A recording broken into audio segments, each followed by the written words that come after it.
Formula One disappeared for 5 weeks, just like my dad, and came back as a completely different sport. And Miami was the first real test of whether the FIA's 2026 rule tweaks actually worked. Before this weekend, drivers were complaining that the cars were too much about battery management, lifting, coasting, harvesting energy, and trying not to get swallowed on the straights. So for Miami, F1 basically patched the rules. If this part doesn't make sense, leave a note in the comments so I can make it easier for you, but it's time for F1 Nerd Alert.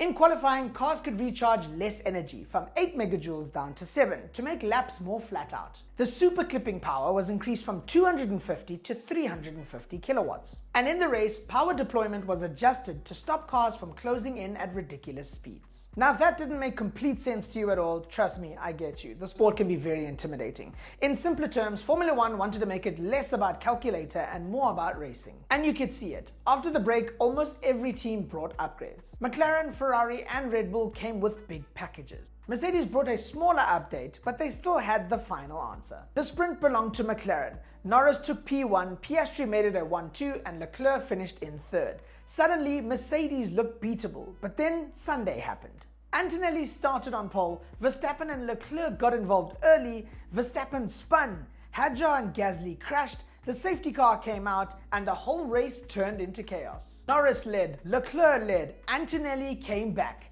But Mercedes nailed the strategy with the undercut, and Kimi Antonelli held off Norris to win his third race in a row. Piastri grabbed third late on, Russell finished fourth, Verstappen kept fifth despite a pit exit penalty, and Leclerc dropped to eighth after cutting the track repeatedly on the final lap after spinning and damaging his car. So here's the question.